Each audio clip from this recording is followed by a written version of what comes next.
UFC とかの壁を壊そうと思ってセフードやろうよって言おうと思ったんですけど、まあ本当にぶっ飛んだっす本当申し訳ないですよね。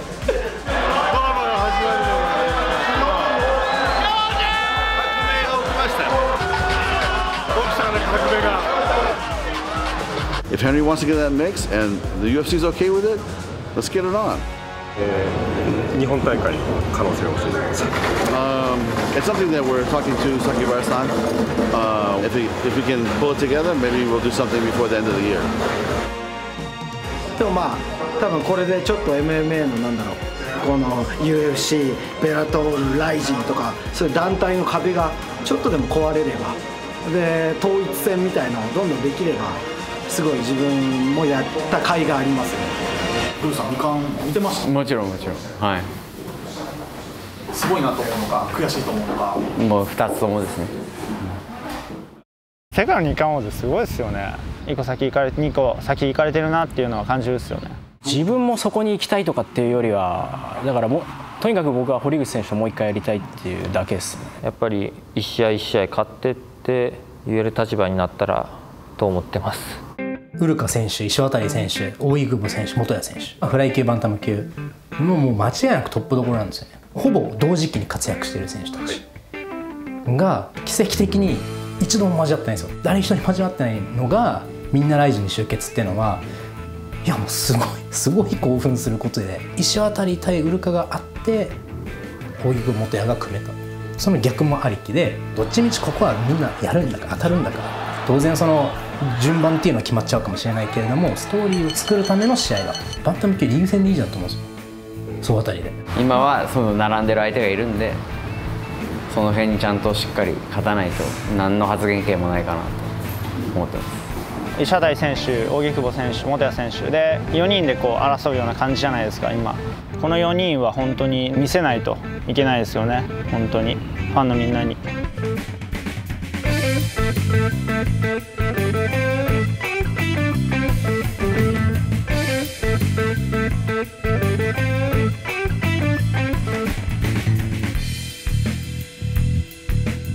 生まれは伊豆長岡ってとこです。いやーもう本当田舎でしたよ。もういかだ下り競争とかやってましたね。そんなウルカ君が、はい、ニューヨークの水は合うと。東京に似てるっす。すごい似てるっすね。地下鉄がずっと走ってて、でやっぱり飽きが来ないですよね。そのダウンタウンに出れば本当に何個店があるんだぐらいの。新しく自分に必要なもの、この先にあるものに必要なものがここにあると思ったんで、ここに決めたっすね。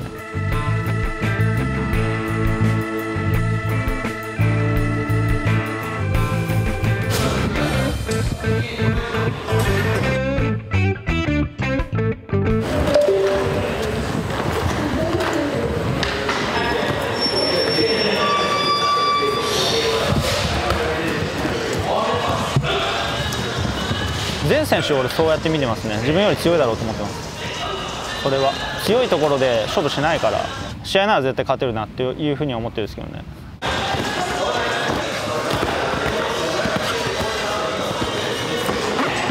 絶対相手は強いというふうに思ってる中で戦った方がいいと思ってます。はい、体の才能というか、そういう才能は俺の中で全然なく、だからこそ考えなきゃいけないし、おごった時にやっぱ試合で持ってかれるんで。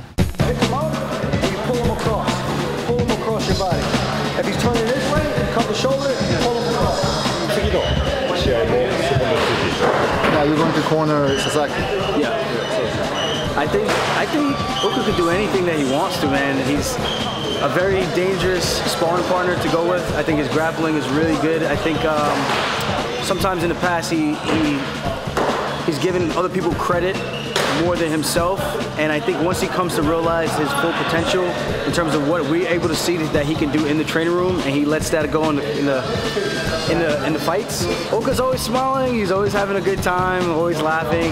It's a good energy to have in the room. 今アルジャメインは2位ですね。はい、USC で4強と言われるような、ヘンリー・セフードとかモラエスとかムニョスとアルジャメインとその中で争ってる中みたいな。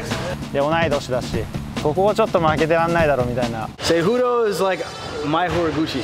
Yeah, that's Fast, strong, explosive. You know, I think it's gonna be a fun time for Japan to have another superstar on their hands. 兄貴がプロレスごっこするぞっつって、でも超プロレスごっこめちゃくちゃやりまくってて、もう未来は IWGP チャンピオンだっていうので無臭で乗ったことあるんですよ。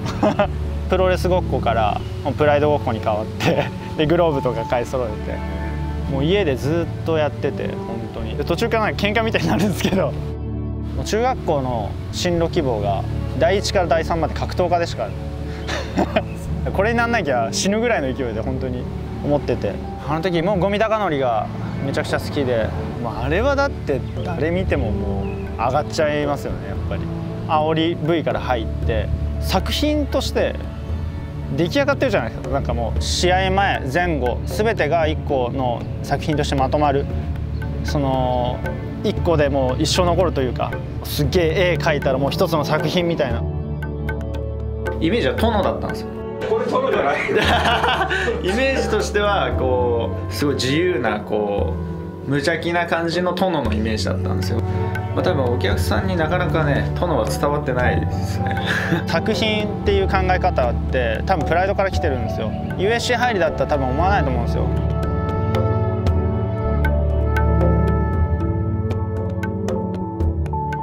シュートの新人王トーナメント出てて、で彼が MVP で僕技能賞だったんですけど、もうその時から見てて、教授いつかやるんだろうなというふうに思ってたんですけど、先に彼が USC 行っちゃって、したらもうなんか俺も USC 行こうみたいになっちゃって、で USC 行ったら彼が来人来ちゃって、みたいな。そうですね、追っかけてたっていう構図になりますよね。今回だってベラトールのチャンピオンですから、2個先行かれてるなっていうのは感じるっすよね。ただ本当にやりたいなとは思いますよね。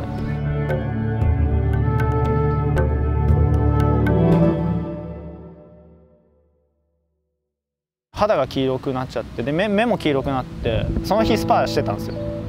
ボディもらったらめちゃくちゃ痛くて、これやばいかもしれないと思って、でその後病院行ったらそのまま入院です。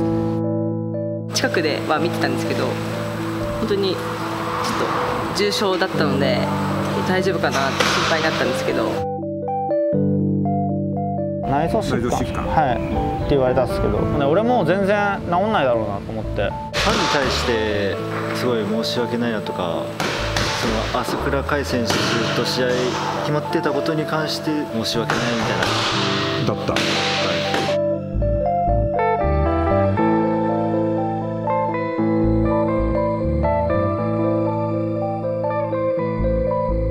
またでもなったらやばいっすよね、多分。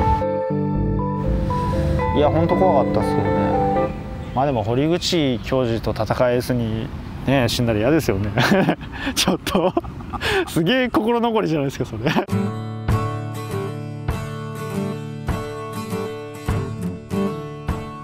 優勝して病院で三が日を過ごそうが何でもいいです。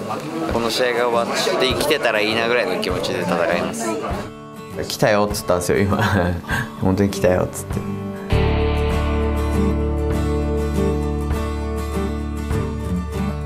予想してました。ここで石渡さんは立ってくるなと。やらないと待ってて殺されるだけだなと思ったんで。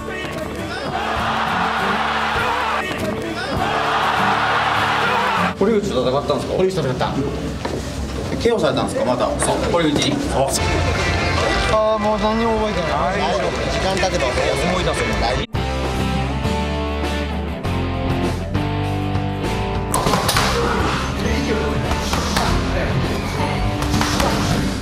ヘルニアが発症して、もうこれしかやってこなかったんで、やっぱ戦いたくなりましたね。負けた瞬間だけがずっとこう脳裏にずっとこうマウントで殴られてるところとかやられてるシーンだけずっとフラッシュバックするようにずっとこう出てきてた。堀口選手の活躍にジェラシーしてるだけで他は別に特に気にならなかったですけど、この辺よりは上だぞっていうのは思ってました、はい、ブランク以上にキャリアがあるって信じてるんで自分の。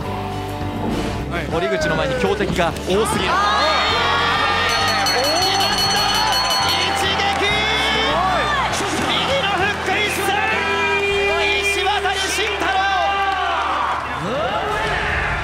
チャンピオンですごい強い、今だとめちゃくちゃ強いと思いますし、やりたい相手の一人だったんですよね。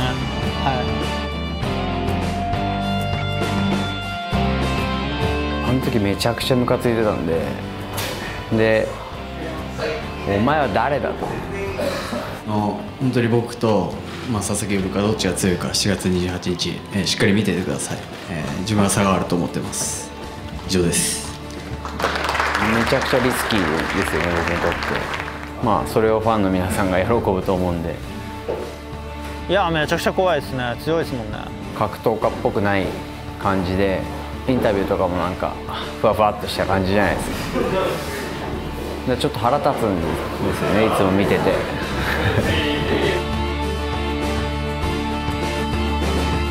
ヘラヘラしたやつだなと思ってたんですけど、 UFC の試合見てめっちゃガッツあるなと思って、ちょっと好きになりました。特に日本人のファイターで堀口選手も高い志を持った仲間みたいな気持ちがあるんで、試合前は言えないですけどね。はい。一本取れるイメージもあるし、KO できるイメージもあるですね。全局面で勝てると思ってます。わかりました。一本 KO で、じゃあもうこの一戦に勝つしかないです。本当負けたら僕いらないですよね。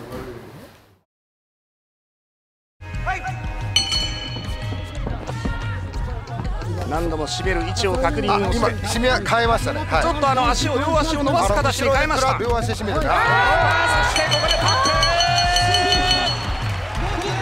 第1ラウンド、元谷祐希。技は結構動画とか見たりして YouTube とかは結構見てるんですけど、もう家にいる時は気が向いたらもう見るように。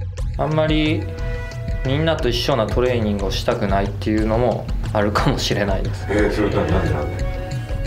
みんなと一緒なことしたら一緒なことになるんで。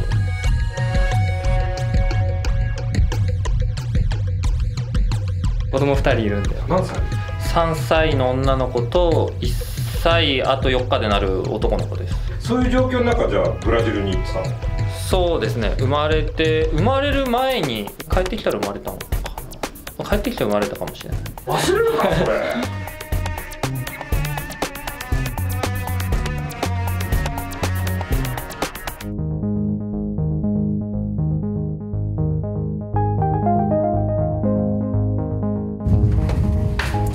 おはようございます。よろしくお願いします。お願いします。音だ。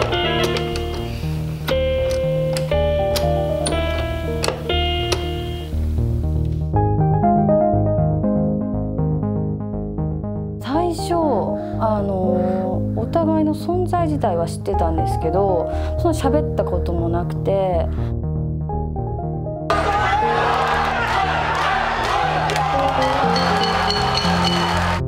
もう会った瞬間この人と結婚するなっていうふうに思って、あんたと結婚すると思って、もうそのまま正直に言いましたね。もう頭おかしいと思いました。もう逃げようと。怖いってことですね。怖い。逃がさないぞっていう感じでしたね。やばい。元谷選手の魅力的なところって？何でも中途半端にしないことですかね、多分。格闘技のことに関してはもう一切折れないですね。すごい嫌だね。早いやろ。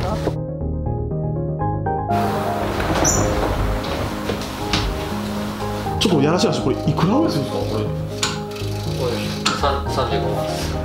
東京の選手でもやってますよね、これは。やってますけど、家にはないと思いますよ。家には思い切って買いました。勝手に注文して勝手に引き落としされてますね。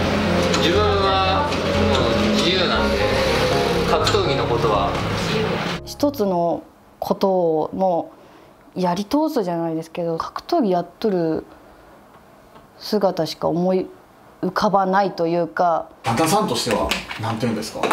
旦那さんとして含めて100点ですかね。奥さんもすごいファンっていうことですね。そうですね、ファンですね。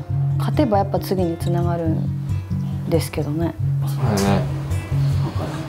ね、負けたら、負けたらどどうね大変やね、生活が。大変。ファイト後に1本でご家族も食べさせてるわけですよね、基本的に。そうですね、結構やばい時期もありました。なんか働かなあかんなとか、お仕事してほしいとかそういう気持ちってないですか？ないですね。仕事したらその分やっぱ練習ももしせなかってなったとしてもつながるものっていうか、なんか去年の今頃は新聞配達してました。昔から小学校から冬の雪の中をぼーっとしながら入れて、結構楽しかったですね。3人目生まれるんで赤ちゃんにおむつ買わないといけないんで足引きずってでも試合に出場ししっかり稼いでくることが目標です。これは何の？これは立ち上がる動きです。寝かせることをしてくると思うんで。ち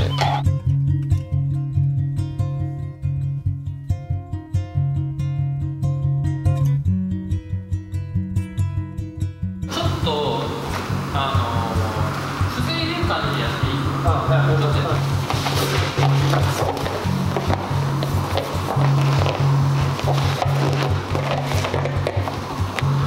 あとさっき寝かされた時ちょっと入ってバウンドっていったところを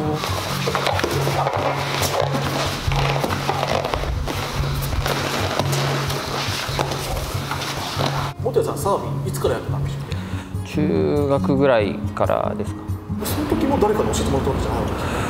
雑誌とか DVD とかなんか見たりして、あ、こうやるんやなと思って全く同じ取り組み方ですよね。まあそうですね、似たところはは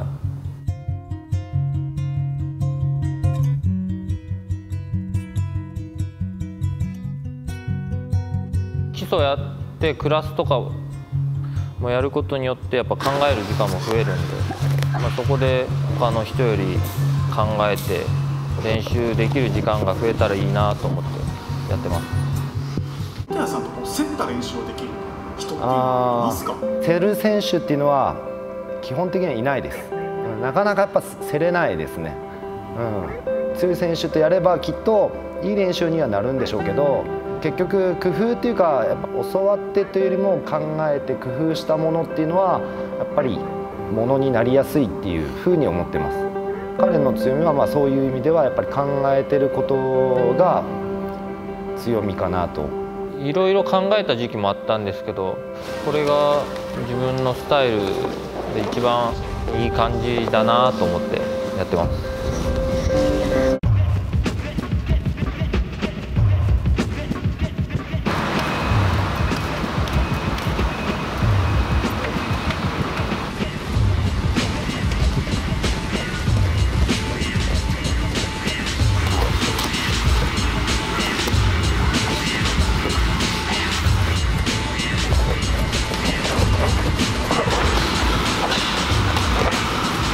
一番必死に練習してるのがやっぱ大井久保さんなので、僕たちもそれに負けないようにっていう感じでやっぱパレス・千葉ネットワークがどんどん強くなっていってるんだと思います。負けてすぐなんであれなんですけど、もう一回堀口選手と僕の中ではもう一回戦いたいと思ってます。いきなりやらせてくれとは言えないんで、全員というか倒してもう一回たどり着きたいです。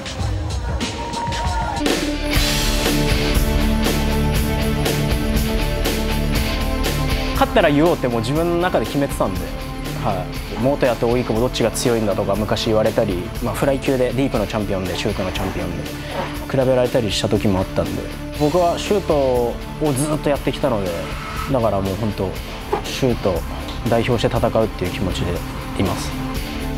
他の団体には絶対負けれないんで、ワンよりも僕は元谷選手とやりたかったんで、だから言いました。僕もディープを背負って戦います。僕はもうずっと最初からディープなんで、ディープでチャンピオンになってディープでキャリア重ねているんで、やっぱそこは対シュートとなれば勝ちたいです。バンタム級四天の元谷選手ってどういう位置にいると思いますか？一番強いんじゃないかな。と思いますけどね。まあその後の選手みんなとにかく立ち上がって下からなかなか攻める選手いないんですけども、彼は技術をしっかり学んでるんで下から攻めれる選手なので、今まで大井戸が戦った相手の中で初めてのタイプじゃないですか。だからそこは怖いところです。今スパーリングパートナーをちょっと呼んで、ブラックベルトのですねかなりの実力のある選手を呼んで、今全く同じような動きをしてもらって、対策をしてます。扇久保選手が一番やりにくそうだなとは思います。扇久保さんにはこれが有効だと思えるなんか技ってある？有効というか、あんまり技はかからないと思ってます。基本自分がしたいようにはならないと思ってます。寝かしに来るんで、そこをテイクダウンされないように。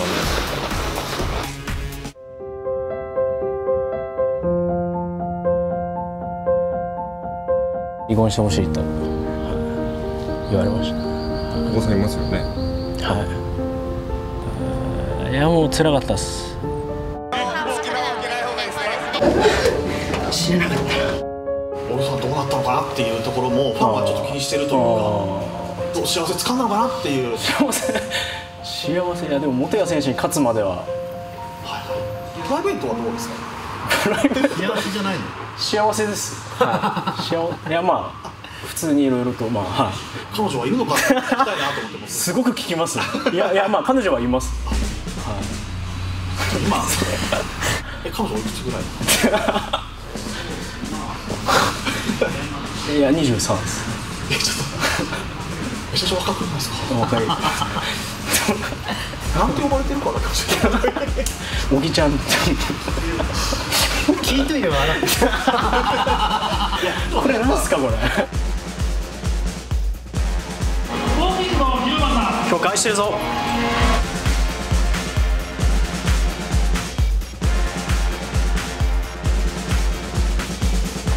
今日は荻久保選手に言いに来ました。台本あるんですけどちょっと忘れちゃったんで、7月28は2人ともいい試合しましょう。本谷選手、本当に全てをかけて戦える素晴らしい選手だと思うので、2人で皆さんを感動させるような素晴らしい試合しましょう。